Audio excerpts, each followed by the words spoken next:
Bien, mon rôle est multiple. Répondre à des questions, documenter l'information, nous assurer d'avoir quand même une recherche d'authenticité à travers cette fête-là. Mais aussi, en tant que présentateur, je vais présenter des activités, en fait des animations avec mon groupe, les Fabricants d'Histoire, un groupe d'amis passionnés du vêtement historique français du 18e siècle.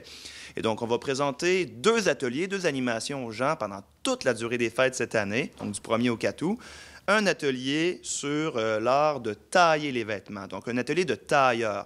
On va reconstituer exactement comme à l'époque à quoi devait ressembler ce métier-là ancestral, de tailler les vêtements autrefois, qui est un des métiers les plus vieux du monde. S'habiller, protéger le corps contre les attaques de l'air est une des préoccupations constantes des colons, surtout en Nouvelle-France, où est-ce qu'il fait très froid, et ça, on le sait.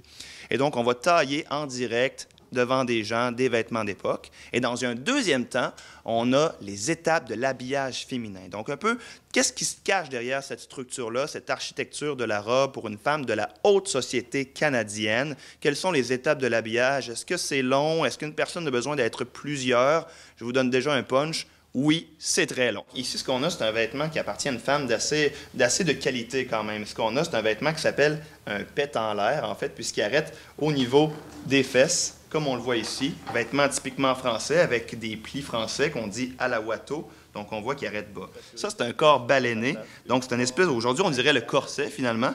Mais ça veut dire que c'est un corps rigide, avec du tissu rigide. Parfois, on prend même des vieilles toiles de bateau pour faire la doublure, dans laquelle on va mettre des fanons de baleine, littéralement. Donc, c'est une pièce animale, une partie de l'animal de la baleine qui va donner de la prestance, de la posture au corps. Et pour donner de l'ampleur à la robe, on va également porter les paniers, qui eux aussi comportent des baleines, pour donner de la structure aux vêtements.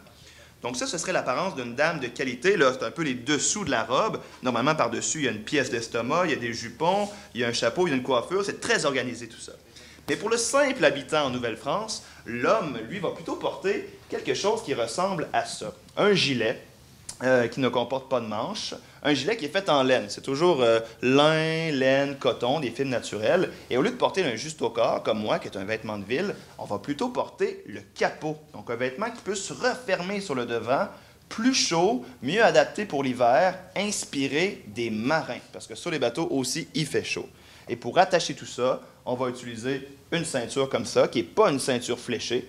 C'est une ceinture avec des motifs à bandes, qui est très classique français. On le sait peu, mais le motif fléché, ça va apparaître plutôt au 19e siècle, un peu plus tard.